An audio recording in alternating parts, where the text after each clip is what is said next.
নমস্কার দর্শক, আমি অরবিন্দ। আপনারা দেখছেন সঙ্গে অরবিন্দ ইউটিউব চ্যানেল। আজকে আলোচনা করব বীরভূম লোকসভা কেন্দ্রকে নিয়ে। চরামের লোকসভা কেন্দ্র, নকুলদানার লোকসভা কেন্দ্র, গুরবাতাসার লোকসভা কেন্দ্র, যার মাথায় একটু অক্সিজেন কম যায়। আমার ভাষা নয়, মুখ্যমন্ত্রীর ভাষা। সেই অনুব্রত মণ্ডলের সেই বীরভূমের বাঘের লোকসভা কেন্দ্রকে নিয়ে। যদিও বীরভূমের বাঘ এখন তিহার জেলে, গুরুপ্রচার কাণ্ডে অ্যারেস্টেড হয়ে তিনি তিহার জেলে নেংটি দূর হয়ে গেছেন। এই যে বীরভূম লোকসভা কেন্দ্র, এই যে অনুব্রতহীন বীরভূম লোকসভা কেন্দ্র, এই কেন্দ্রে আসলে এই 2024 লোকসভা কেন্দ্রে কোন দলের পাল্লা ভারী? আপনারা হয়তো জানেন দর্শক, তৃণমূল কংগ্রেসের কথাই যদি বলি, 2009 সাল থেকে 2019 সাল অবধি পরপর 3বার তৃণমূলের তরফ থেকে প্রার্থী হয়ে সত্যেন্দ্র রায় জিতেছেন। পরপর 3বার, 2009, 2014, 2019। এবারেও তিনি 2024 লোকসভা নির্বাচনে প্রার্থী হয়েছেন তৃণমূলের। বিজেপির এবারের 2024-এর প্রার্থী হয়েছেন প্রাক্তন আইপিএস, যিনি সম্প্রতি রিটায়ার করেছেন, ভলান্টারিলি রিটায়ার করেছেন, শীতলকুচির ঘটনার সাথে যার নাম জড়িত, আইপিএস দেবাশিস ধর। এটা বিজেপির প্রার্থী চয়নের ক্ষেত্রে একটা চমক। আর বাম সমর্থিত কংগ্রেসের প্রার্থী হয়েছেন মিল্টন রাশিদ। এইবারে এই বীরভূম লোকসভা কেন্দ্রে কার পাল্লা ভারী? তৃণমূল কি তার যে এই বীরভূম লোকসভা আসন ধরে রাখতে পারবে, নাকি বিজেপি বাজিমাত করবে, নাকি বিজেপি তৃণমূল দুটো দলকেই পিছনে ফেলে বাম সমর্থিত কংগ্রেস উঠে আসবে? সেটাই দেখার। আমরা আলোচনায় আসি দর্শক। আমরা যদি প্রথমে বীরভূমের সেন্সাস 2011 সেন্সাস দেখি, 2011 সেন্সাস দেখলেই বুঝতে পারবো এসসি ভোট পার্সেন্টেজ আছে 29.1%, এসটি ভোট পার্সেন্টেজ আছে 6.2%, আর মুসলিম আছে 38.8%, মানে প্রায় 39%। মানে এসসির ভোট পার্সেন্টেজ 29%, আর মুসলিম ভোট পার্সেন্টেজ আছে 39%, মানে মুসলিম ভোট পার্সেন্টেজও বেশ আছে। এই মুসলিম ভোট পার্সেন্টেজ আর এসসি ভোট পার্সেন্ট, শিডিউল কাস্ট ভোট পার্সেন্ট আসলে কার দিকে, কোন দলের পক্ষে সওয়াল করবে, কোন দলের পক্ষে সমর্থন জানাবে, কোন দলকে সমর্থন জানাবে, সেটাই দেখার। সেই দলই বাজিমাত করবে। এবার যদি আমরা 2009 এবং 2014 এবং 2019 লোকসভা নির্বাচনের একটু ফিগারটা দেখি, আসলে কোন দল কত ভোট পার্সেন্টেজ পেয়েছিল। আমরা যদি 2009 দেখি, সেই সময় বিজেপি ভোট পার্সেন্টেজ পেয়েছিল 4.6%, মানে 4.6%, মানে 5%-এর কাছাকাছি। তৃণমূল কংগ্রেস পেয়েছিল 47.8%, আর সিপিএম পেয়েছিল 41.8%, মানে প্রায় 42%, আর তৃণমূল পেয়েছিল প্রায় 48%, এবং তৃণমূল জয়ী হয়। 2014 সালে 36.1 পায় তৃণমূল কংগ্রেস, বিজেপি পায় 18.5%, আর কংগ্রেস পায় 10.4%, আর সিপিএম পায় 30.8%। এই 2009 এবং 2014 সালে আসলে লড়াইটা হয়েছিল সিপিএম এবং তৃণমূলের মধ্যেই, এবং তৃণমূল জয়ী হয় এই দুটি লোকসভা নির্বাচনেই, 2009 এবং 2014। পরবর্তীতে 2019 লোকসভা নির্বাচনে কংগ্রেস পেয়েছিল 5.3% ভোট, বিজেপি পেয়েছিল 39.3%, আর তৃণমূল কংগ্রেস পেয়েছিল 45.5%, আর সিপিএম পেয়েছিল 6.7%। অর্থাৎ 2019-এ, 2009 এবং 2014-তে আমরা দেখলাম তৃণমূল ভার্সেস সিপিএমের লড়াই, আর 2019-এ উল্টে গেল খেলাটা। লড়াইটা আসলে হলো তৃণমূল ভার্সেস বিজেপির মধ্যে, এবং 3টে নির্বাচনেই, লোকসভা নির্বাচনেই দেখা গেছে তৃণমূল জয়ী হয়েছে। 2019-এর যে লড়াই, সেটাও হাড্ডাহাড্ডি হয়েছে, যে প্রায় 40%-এর কাছাকাছি বিজেপি ভোট পেয়েছে, আর সেখানে প্রায় 46%-এর কাছাকাছি ভোট পেয়েছে তৃণমূল। এই জায়গা থেকে এইবারে কি তাহলে খেলা ঘুরবে? বিজেপি কি খেলা ঘোরাতে পারবে? এইবারে কি লোকসভা আসনটিকে, বীরভূম লোকসভা আসনটিকে ছিনিয়ে নিতে পারবে? আমরা যদি 2021-এর যে বিধানসভা নির্বাচন হয়েছিল সেটাও যদি দেখি, 7টা বিধানসভার মধ্যে 6টাতে জিতেছিল টিএমসি, আর একটাতে বিজেপি। তার মধ্যে দুবরাজপুর বলে একটা বিধানসভা, সেটাতে বিজেপি, আর বাকি সুরি, সাঁইথিয়া, রামপুরহাট, হানসান, নলহাটি, মুরারাই, এগুলোতে তৃণমূল কংগ্রেস জিতেছিল। এবার যদি আমরা আসি যে এরপরেও কি বিজেপি জিততে পারে দর্শক? হ্যাঁ, জিততে পারে। এই কারণে জিততে পারে কারণ এর আগের যে লোকসভা নির্বাচনগুলো হয়েছে, এগুলোতে দেখা গেছে যে মুসলিম ভোট পার্সেন্টেজ, সংখ্যালঘু ভোট পার্সেন্টেজের প্রায় অধিকাংশটাই, মেজরিটি পোর্শন কিন্তু তৃণমূল কংগ্রেস পেয়েছিল।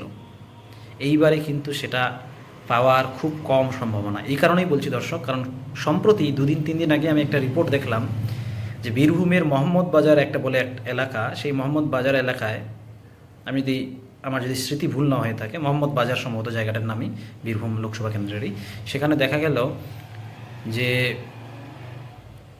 শয়ে মুসলিম ভাই বোনেরা, প্রায় 300 জন মুসলিম ভাই বোনেরা, যারা তৃণমূলের কর্মী, যারা তৃণমূলের নেতা, নিচু স্তরের কর্মী, যারা গ্রাউন্ড স্তরের গ্রাসরুট লেভেলের, তারা শয়ে মুসলিম ভাই বোনেরা, সংখ্যালঘু ভাই বোনেরা প্রায় 300 জন, প্রায় 3 তারা বিজেপিতে যোগ দিলেন।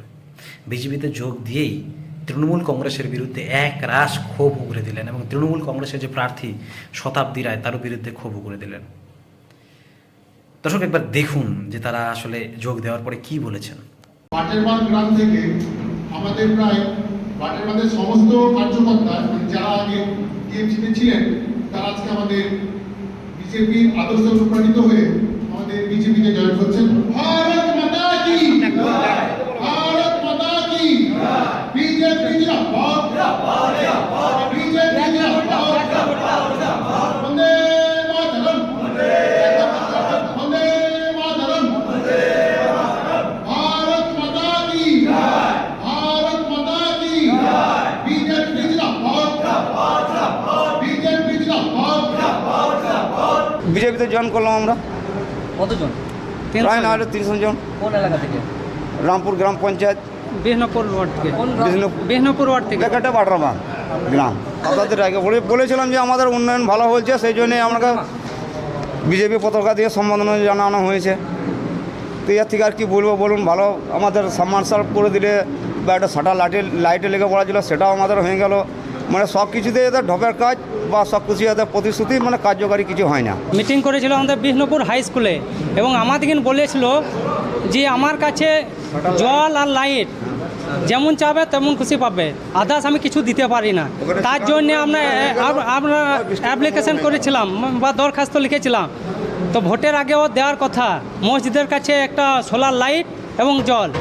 তো জল তো দূরে থাকুক, লাইট বা জল কিছুই দিলে না। অথচ সে মিছিল করার সময় আমাদের গ্রামের জনগণকে দাঁড়িয়ে কোনো কথা বলার যোগ্য মনে করলো না। দীর্ঘদিন দেখলেন যে শয়ে মানুষ যোগ দিচ্ছে বিজেপিতে, এবং সেটা সংখ্যালঘু ভোট বিজেপিতে যোগ দেওয়া মানে বিজেপির কিন্তু জেতাটা প্রায় পাকাপুক্ত। আর যেভাবে দেবাশিস ধরের মতো আইপিএস অফিসার সেখানে দাঁড়িয়েছেন, এটা একটা বাজিমাত বিজেপির প্রার্থী চয়নের ক্ষেত্রে। কিন্তু উল্টো দিকে যদি আমরা দেখি, তৃণমূল কংগ্রেস শতাব্দী রায়ের ক্ষেত্রে, শতাব্দী রায় যেখানেই যাচ্ছেন সেখানে কিন্তু বিক্ষোভ হচ্ছে, নিজেদের তৃণমূল কর্মীরাই বিক্ষোভ দেখাচ্ছেন। আজকে দেখলাম, মানে আজকে খবরের চ্যানেলে দেখলাম যে শতাব্দী রায় এক জায়গায় প্রচার করতে গেছেন বীরভূমেই, তার লোকসভা কেন্দ্রে, এবং তার তৃণমূল কর্মীদের কাছে প্রচার করতে গেছেন। তারই তৃণমূল সমর্থক একজন জিজ্ঞাসা করছেন যে আপনি যে ভোট চাইতে এসেছেন, আপনি যে বলছেন যে এত কিছু উন্নয়ন করেছেন, কি উন্নয়ন করেছেন বলেন। সেই জায়গা থেকে শতাব্দী রায় রেগে গেলেন, রেগে গিয়ে বলছেন ইডিওটিক কোশ্চেন, আপনি একটা ইডিয়েট। তাহলে শতাব্দী রায় বুঝে গেছেন যে আসলে বীরভূমের মাটি তার আলগা হয়ে গেছে, বীরভূমে তার যে পায়ের তলায় যে মাটি সেটা আলগা হয়ে গেছে, খসে গেছে, আর নেই পায়ের তলায় মাটি। এবং সেই জায়গা থেকে দেখা যাচ্ছে যে মানুষজন যেভাবে বিজেপিতে, এবং সংখ্যালঘু ভোটটা যেভাবে বিজেপিতে যাচ্ছে, তাতে করে কিন্তু মনেই হচ্ছে যে বীরভূম লোকসভা কেন্দ্রটিকে এবার কিন্তু বিজেপি মাজিবাদ করবেই, এবার কিন্তু বিজেপি তার পকেটে ভরে নেবেই এই বীরভূম লোকসভা কেন্দ্রটিকে। এবং দেবাশিস ধরের মতো ভালো মানুষ, শতাব্দী রায়কে তো খুঁজে পাওয়া যায় না, মানুষ যেভাবে অভিযোগ করছে। আপনারা একটু দেখুন সেই তৃণমূল কর্মী কি কোশ্চেন করেছিলেন।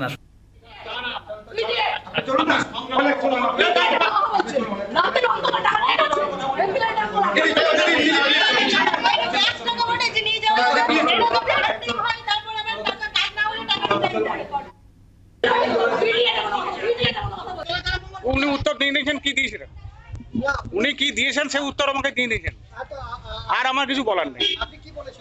আমি বললাম যে আপনি যে এই কাজগুলা করেছেন, তো তার কোনো প্রচার নাই কেন, দলের লোকে প্রচার করে না কেন যে আমি এই কাজগুলো করেছি।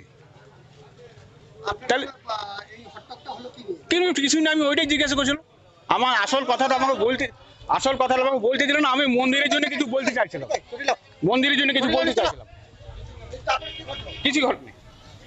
আর কিছু করে না। আপনাকে তো ইডিয়েট বললেন। ও বলতেই পারে, বয়স্ক লোক, দিদির মতন লোক বলতেই পারে। দর্শক, এরপরেও আপনাদের কি মতামত, আপনারা কি ভাবছেন অবশ্যই জানাবেন কমেন্ট বক্সে। আপনাদের কি মনে হয় এই বীরভূম লোকসভা কেন্দ্রে বিজেপি কি বাজিমাত করতে পারবে অনুব্রতহীন এই বীরভূম লোকসভা কেন্দ্রে, নাকি শতাব্দীরা আবার চতুর্থবারের মতো জিতবেন, ঘাসফুল ফোটাবেন? যা জানাবেন কমেন্ট বক্সে, আর নজর রাখবেন সঙ্গে অরবিন্দ ইউটিউব চ্যানেলে।